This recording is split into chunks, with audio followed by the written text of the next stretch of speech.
Hello and welcome back to this week's episode of I Think I'm Human Too. We are on our part 2 of our first year of marriage. Some feedback that I had gotten from last week was that every time we turned to look at each other, we would not talk into the mic. So make sure if you look my direction. Part two. To try to stay. I'm just not going to look at you. How about that? Yeah, actually, don't fucking look at me, man. All right, let's get this party started. We're just going to answer some questions from Instagram. We're going to try and keep this pretty short and sweet. So, again, our dogs are out. So, if you see them, hear them, say hey, I guess. Question number 1. What are some ways that you guys slow down and reconnect, especially given the chances that you guys have faced in your first year? What do you think, baby? I think it always starts with a agree to disagree moment. And I don't want to really call it. Are you saying we're in an argument? Yeah. I don't want to call it an argument, I don't think the question is based around that. I think it's since we've had so much life changes and we're so busy and so healing, how do we reconnect and stay on a eye-to-eye level as a couple? That's what that's what you take from it? I say date nights. Yes. We actually have this thing every night when we're in bed together. That's like one of my favorite parts of every day is when we're in bed and we just are so funny and just like watching TV. I'm going to cry. Oh my God. I think I'm close to my time of month because this makes me want to cry and I'm not like that. So I think I'm going to cry this episode just because I'm hormonal. Oh my gosh. Anyways. Well, there you have it, folks. I think we really structure date nights. Raphael's very, very good at, I don't do anything alone. I'm not an alone girly. Like, I will not go to the mall alone. I will not go grocery shopping alone. Like, that's just not me. It will never be me.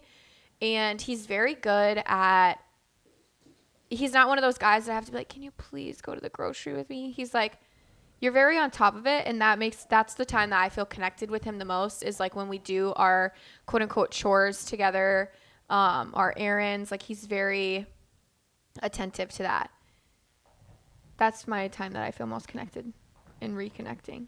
So I would say spending time together at night when we finally get to calm down and get in bed and turn on SVU, Law and Order. Yeah. That's one of our like calming, relaxing times. We can just kind of talk, hang out, and kind of laugh about the day a little bit. But I laugh about your baby. That definitely helps. Easy. Hadley's in the video right now. If you're watching on YouTube, you can see her. But if you're listening in, she is trying to get on the couch with us and chew her bone. And at this point, I'm just going to have to let it happen. So if her gnawing gets too bad, I'll kick her out again. What do you guys do when you get into an argument? Babe, you can answer that. I'm going to take care of the dogs for a sec. You answer what we do. Hi, everyone. My name is Raphael. No, kidding. What do we do when we get in an argument? I think just like every other couple, we go back and forth. Again, agree to disagree, which is totally fine. Healthy. It's normal. And leaving that argument, we don't have to see eye to eye, but at least both parties were heard. Another thing we've tried to implement, and I learned this a long time ago from just different jobs I've worked, is that a talking piece. One person holds the piece, and it can be anything, salt and pepper shaker, pencil, pen.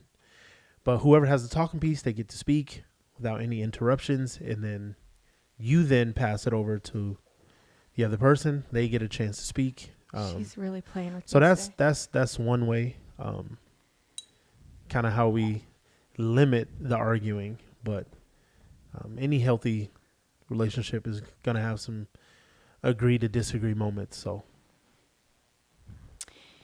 what do you think, babe? How do we handle our arguments? Normally, I'm one of those people that have to walk away. Raphael likes to talk about it right then and there all the time. I'm a walk-awayer. I just need to gather my thoughts because sometimes I just feel like I get so worked up about stuff that's like not even worth the fight. And sometimes it literally is like not even anything really relevant. I just had so many emotions running through me really fast. So I'm one of those people that has to walk away. Again, he wants to talk about it right away. So we've had to come to like a good understanding of like, if it's something I really want to fight for, I know he's going to want to talk about it right away. So I stay in the room and I try to just like focus on it. We're actually really like, we don't argue often, but when we do, it's almost always because, again, they say choose your battles. So normally if we've got to a head where we're arguing about something, that means that we're both passionate about it. And that's kind of difficult because obviously it's like, how do you know that he's passionate, I'm passionate, like, so it's hard to just sit back and be like, okay, again, like he said, we're going to agree to disagree because I'll never see your side. You'll never see my side, maybe one day. But really I think of that, like I said, if he's coming to a head with an opinion and I'm coming to a head with an opinion, it means that we both care. So I try not to just fight too much about it. While Raphael's away, I got a lot of questions in regards to upgrading my ring. Like a lot of questions. I announced on Instagram that I will be redoing my ring. And let me just give you my side of the story. And then when Raphael gets up, I'll ask him his opinion on it. I already know his opinion on it, but there's a lot of you guys asking. Anyways, when I first got my ring, Raphael and I talked. He was like, hey, would you want to get married? I said, hey, hell yeah. And then he said, I had asked him, I said, okay, in regards to ring, am I getting something like that's a family heirloom? He said, no. And then he said, would you want to pick the ring that you get? And I said, yes. A lot of people can go different ways with that. Some people say, I want my husband to pick it all. I loved that he picked it on his own. I went a different route. I've, again, been in finances my whole life. If you're going to spend money on something, I want to really love it. I'm very anal. I'm very type A girly. And so I knew I really wanted an oval. I knew I wanted a solitaire. I knew I wanted it on a plain gold band, the thinnest gold band possible. I knew I wanted claw prong. Like I knew what I had wanted. And the only thing that we didn't really necessarily know is that when you get an oval, a lot of it sits underneath. So it's a really high setting ring and I hit it on a lot. And really since like day one, I kind of told Raphael, not day one, but a couple months had gone past and I kind of stopped wearing it. And he was like, if you want to upgrade your ring or like change out your ring, what are your thoughts on it? Yeah, it was mostly that we paid, a nice price on it. And obviously everybody knows who gets engaged or married that it's not the cheapest thing out, right? Can't go to Dollar General and get one. So maybe in a You could. machine. Because it's not about the ring. It's about. Yeah, true. But I'm just saying. Yes, I know. In general, everyone knows that they cost a lot. And so if you're hitting it on stuff, it's probably not a good thing. So for the majority, I would say that we just, wanted to be, obviously that was the ring we bought then. But since then, we've noticed that, again, it's clanking, hitting on things. And we don't want that to happen, obviously. So a new ring will sit a little lower and just kind of, in your finger too. This one sits nice on your finger. And Another thing that I really, I liked the oval. So I've liked ovals for a long, long time. I love classy. I love timeless looks. Classy. And then it became like a viral trend to have the exact ring that I have. And I know that sounds very like kind of sassy, but I liked having something a little different. I had never really, again, years ago, it wasn't like a thing. And then it was like TikTok took the exact ring, which again, it's very simple. It's not like I had like some elaborate design. So obviously I know that it's going to be someone out there is going to have it. But now everywhere I go, I see my exact ring. And I don't know, I just wanted something a little bit different. So we're kind of in the time of talking about redesigning it. And also, I just think we want to. So I don't really know how else to answer that. A lot of people were wondering if he was mad about the situation. He's not. He was fully understanding. He actually, again, we talked about this years ago. We also did not really get like a very, very, very high quality. And that's like, if you know anything about any type of stone or diamonds or anything like that, there's so many things that go into it. And we're at the time where we want something a little different and nicer. And again, she kept hitting it, so it's like somebody had said there's actually quite a few questions talking about finances. And I had said previously that we're going to figure out how to get his friend in with us. I don't know if we're going to do a podcast, if we're going to do a live, both. I don't know how we want to work that. But we'll do an entire video on talking about finances because I think it's very important and it's too much to put into one clip. So another question was regarding Raphael's job, and I think a lot of people assume that you're an officer, like a policeman. Yeah, no. He's not, but we don't Much really respect to the guys on the street. right. And I could not imagine being a spouse of someone that's out on the street. So I give you guys mad props as well. Definitely. That's a very difficult position to be in for And both a lot parties. of people that I meet are passionate about it too. Yeah, they love being an officer. Yeah, definitely. We don't really speak on Raphael's job. We don't go into an elaborate detail. One day, if Raphael chooses to leave the profession, we really do want to speak on it. I think he's got so much knowledge, so many safety tips, tricks, all that stuff. I think that right now, just due to his wishes and kind of our safety, we just really like to stay. I mean, I'm so freaking public, so it's really hard to remain private about really anything. But that's one thing that we ask is just right now, we just don't speak on it.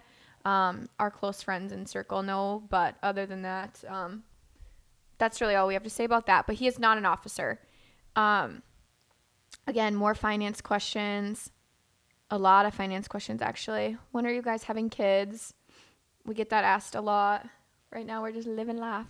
Yeah, just living. We have a baby crying downstairs right now, and we locked her in a bedroom. Okay, With we are clearly with her not fit to favorite be bone. parents. Yeah. She just wants to be next to us. I feel like this is a good question. What are your baby. goals for this next year as a couple? Wow. Our goals for this next year. Honestly, as simple as it sounds. Sorry, I had like a scratch on the top Just of my nose. answer the question. I don't want to. Okay, now I'll answer the question. You trying to boss me around? Yeah, please answer the question. I think for this next year would just be just enjoy the small things. I think that's a huge goal, and a lot of things fall underneath that. So for myself, at least, and I know for her as well, but I'm just answering for myself. The number one thing that comes to my mind is just enjoy the small things and slow down a bit. And we've been talking to a lot of people in our circle. One being, your boss, and then a couple of my friends, and just honing in on a couple things and just enjoying life and take it for, step by step. And I'm a Capricorn, so I look ahead of a lot of things, but I don't know. That's my I feel answer, like that was the Raphael's nicest way of saying you're so corny sometimes, babe. I know. What is yours? We really want to buy another property. That's our goal, if not two. Again, we'll talk about that in like the finance topic that we go over. I think, yes, 100% what he said is to enjoy the little things. But if the camera was not running, Raphael would not have answered that way. Literally at all. So that's why I find that funny. But anyways, we really wanted to get into real estate. My personal goal for the both of us is to get out of the state of Minnesota within the next year. That obviously is going to be, that timeline is going to be a little skewed just because it's not just me and myself and I living by myself.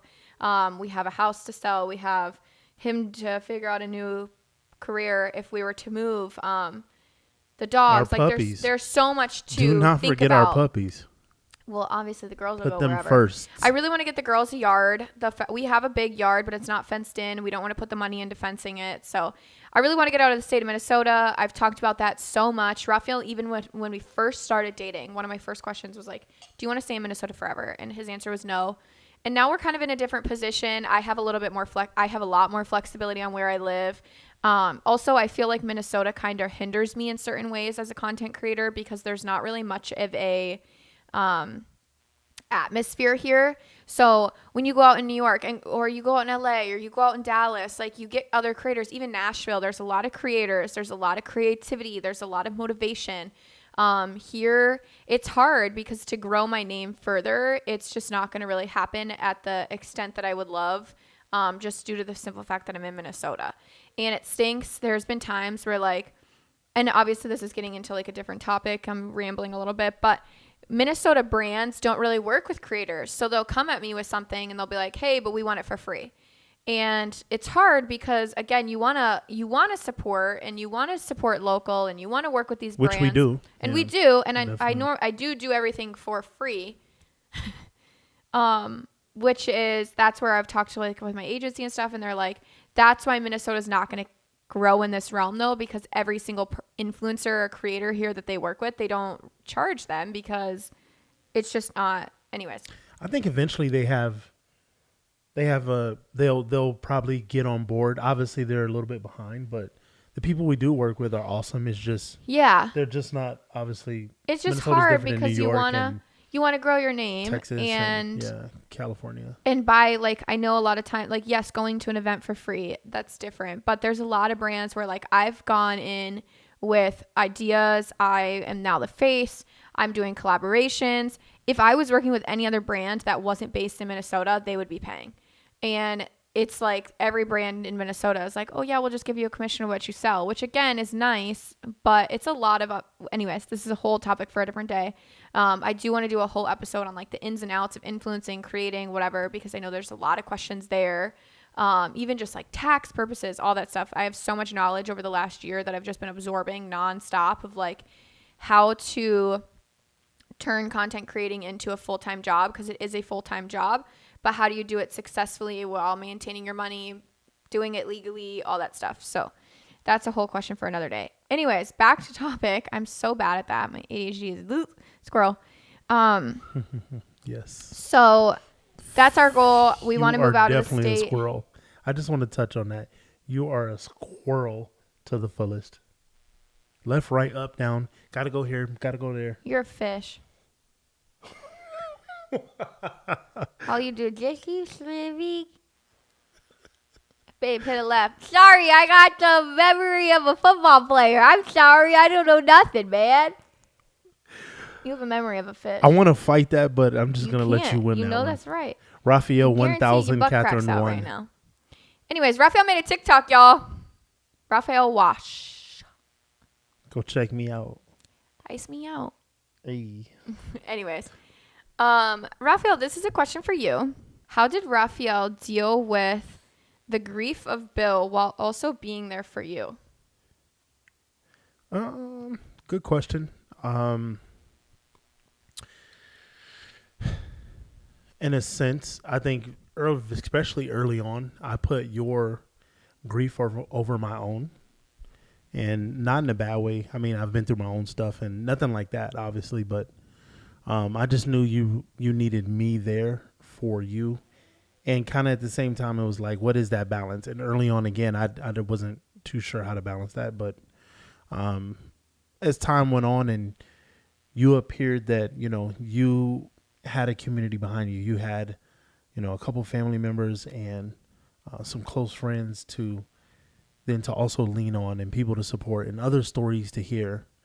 It allowed me to kind of just step back just a tad bit and focus on, like you said, how do I deal with it? And for me, I just I started to try to get back into the things that excited me, made me happy throughout the day, because it does engulf your mind.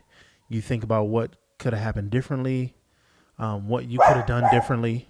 Coming from the person that lost the person, I think at the end of the day, it's hard because I used to call my cousins, right? Or because there was times where like, obviously my brothers and I all lost a dad, and whether like, I really think losing your parents and losing your child are really, really, really top things. I also put spouse up there. So I think anyone so say you lost your spouse. So like my stepmom, for example, she lost her spouse. Me and my brothers lost our dad. My grandmother lost her child. So those are the people that are really feeling it at 100%. They are getting hit with the bus the fastest, the hardest, and they're figuring it out, right? So when I was going through something, I wasn't going to call any of them. So then I go into the next level of like people who knew my dad. I would turn to Raphael, but he lives with me. So there's a certain portion where he was getting just my sadness all the time. And not only that, but I go back into, so like I said, the three people are hit the hardest. Then I go into the next level of, I don't want to talk to my husband about it because he was there on the scene when it all happened. I don't want to talk to one of my cousins about it because he was there with us. And I don't want to talk to my biological mom about it because she was there with us. They all were going through their own grieving process, but not only that, the trauma. And every single person that was with us in Denver that witnessed the death, that is such a traumatic experience. And so it was so hard to like want to go to that group of people. So I would extend it out, right? And I would call my cousin, another cousin that wasn't there. And I would just like be like, I'm just so sad. Like, and I would just lay into her. And a couple of times after talking to her, I was like, holy shit, I forgot she lost her uncle. Like, I'm sitting here just like trauma dumping on her. And she's looking around like being fully supportive, just as equally sad, but you wouldn't even know it because she just turned it off. You have to just turn it off when it comes to those core people, right? And I think now that I've kind of processed my loss, Raphael's processed a little bit more. Now it's easier to talk about and talk to people. But now I'm finally getting to like that outer level circle of talking to my cousins about how they feel about their loss because it was their uncle too.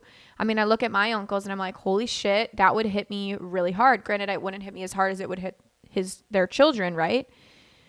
But it doesn't mean that it's not a loss. And I think that was something that Raphael had to sit back and just say, I 1000% like exactly what would happen if like one of his parents were to go. I can't let it affect me right away because I have to just be his strength for however long it'll take. And then once he's finally out of that, I feel like I'm drowning phase, we can then start treading water together. Yeah. I think I know I always go way farther along with descriptions because that's just how my brain goes. But I really just believe that a lot of times, again, you get hit by the bus the hardest. Once those people are done drowning and they're finally their heads above water and they can start like I still am just getting to the point of like being able to talk about my dad most days without crying.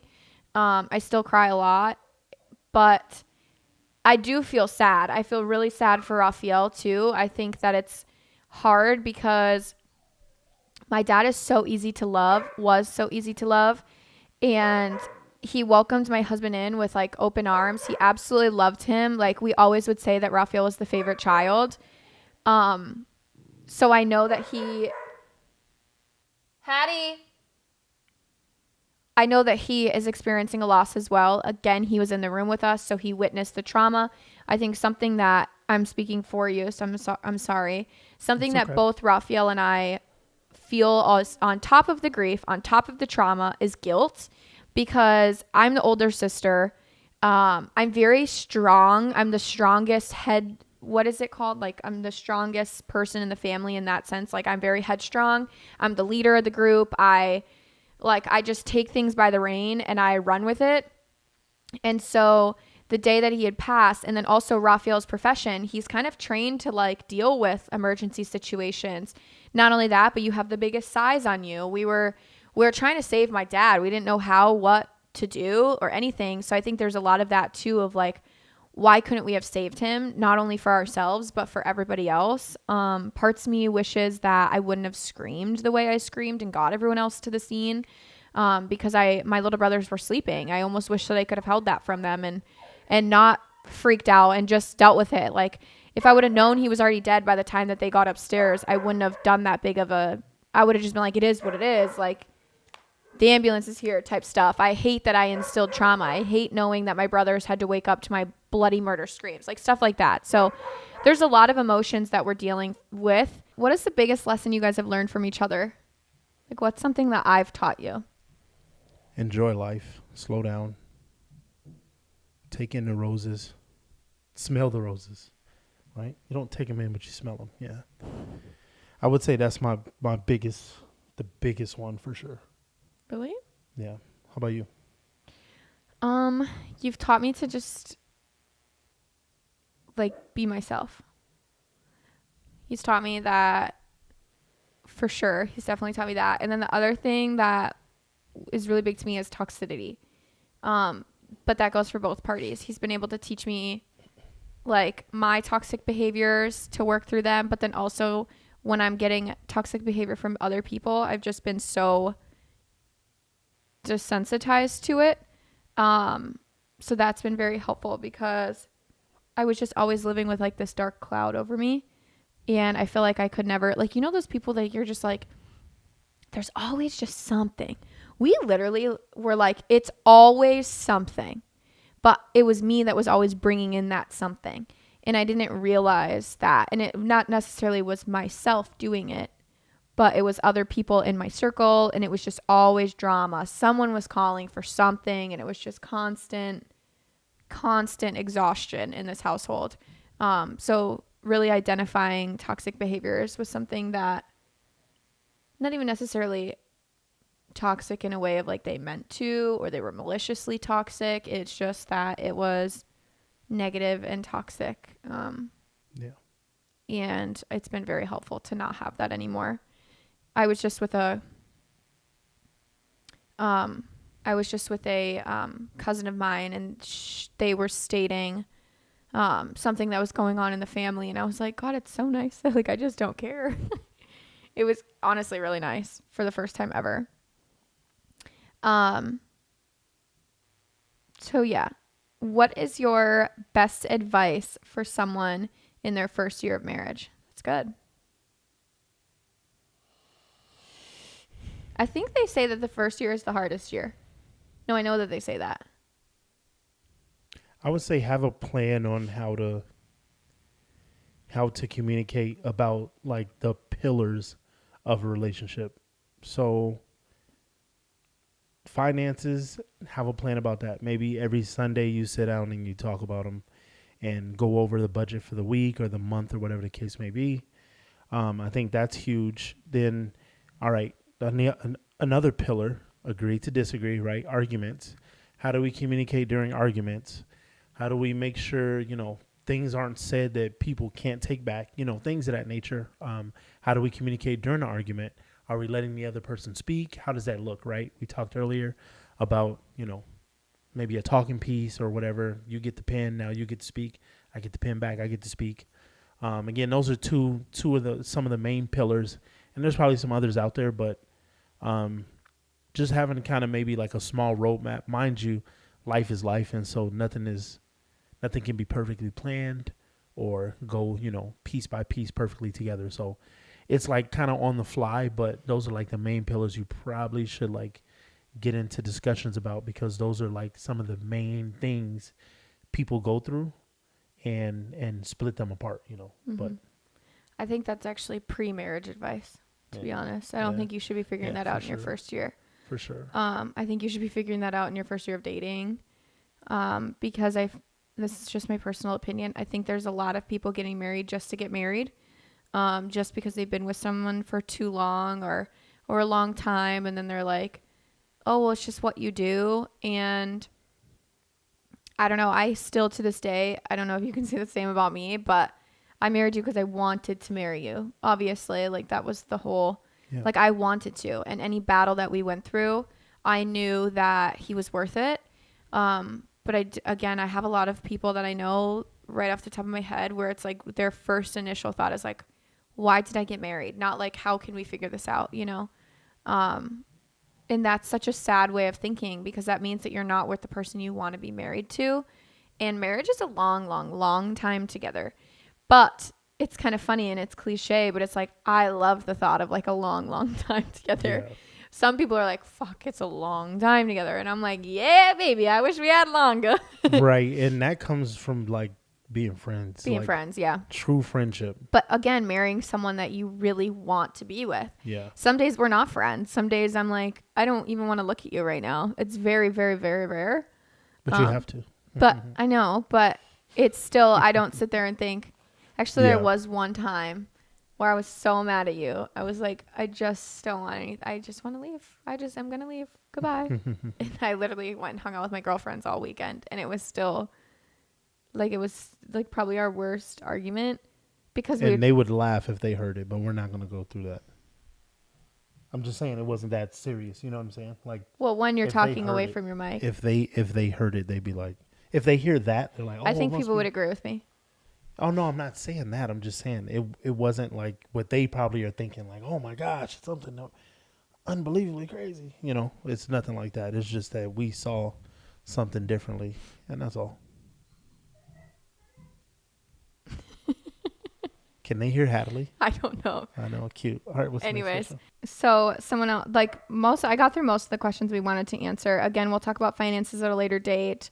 Just wanted to say I loved listening to your guys' episode. You guys are the cutest. That's so kind. We got a lot of nice Shout out comments to you, yeah, saying that they really enjoyed having you on specifically. and shout out to the young woman we saw at the Twins game. We She saw had so just many. listened to it, and I thought that was pretty funny. Yeah. So So that was really just like kind of the questions that we wanted to answer. There was more, again, like I had said, there was more, but those are going to be in later and deeper talks on their own, yeah, the finances and then some other stuff. So yeah, we got some stuff definitely planned and to get into some really good discussions and as we kind of progress through this, I think eventually we'll get to a point where we speak about some stuff that people have a lot of questions about as far as my job and things of that nature. So yeah, eventually we'll get once to you're that out of it stage though. and yeah, once I'm out of it and we can kind of really kind of dive in and got some other topics coming soon. So please stay out on the look. Something that is Stay on the exciting. lookout. I am about to be in New York for about a week. We'll be home almost all of July. And then we'll take about 2 weeks in August to be out in California. Yeah. So we're pretty excited about that. We haven't locked in exact days, but I don't know if we can maybe try to find a day. Out there. Yeah. Yeah. To do something like a meetup of some sort. We could do like a, Yeah. I don't know. We'll talk about it. We'll have to Something, think about yeah. that.